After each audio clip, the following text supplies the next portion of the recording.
licenciada. Buenas tardes, compañeros. Hoy yo voy a presentar lo que es mi proyecto de los casos de contagios en los diferentes cantones.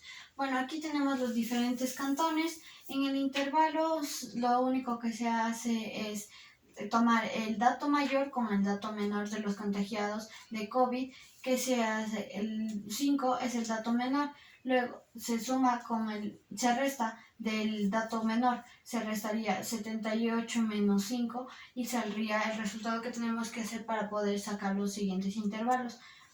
Después que se suman estos dos datos, se divide para los diferentes números de intervalos que necesitemos y sacaremos. Si este dato lo podemos redondear, lo haremos y seguiremos teniendo los diferentes datos. La marca de clase. La marca de clase, lo único que se debe de hacer es tomar los datos del intervalo, se restan los dos datos y se lo divide para 2. Aquí, por ejemplo, 20 más 5 son 25. 25 dividido para 2 nos da 12.5. De ahí se sigue haciendo con lo mismo con los diferentes datos.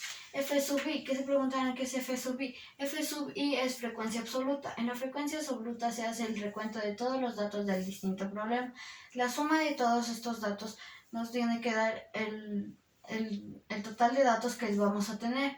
En FI se representa se hace una suma acumulada. F sub i significa frecuencia absoluta acumulada. Se copia el mismo dato y se sigue sumando en zigzag. Por ejemplo, 4 más 5 son 9, 9 más 9 son 18. Y así sucesivamente hasta que nos dé el mismo dato de la frecuencia absoluta, ya todos los datos sumados. HI, ¿qué significa HI? HI es frecuencia relativa. En la frecuencia relativa lo único que tenemos que hacer es los datos de la frecuencia absoluta, dividirlos para el dato ya dicho de la suma total. O sea, se divide 4 más 201, que sería a 0.1, y en el porcentual ya solo se multiplica 0 los datos de la frecuencia relativa por el 100%. A continuación les voy a presentar una gráfica estadística.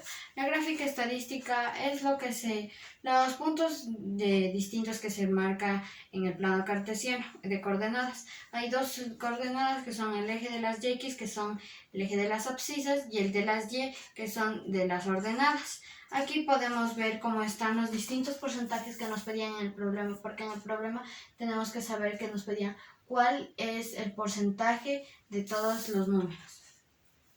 Y esta ha sido mi presentación, espero que les haya gustado. Gracias.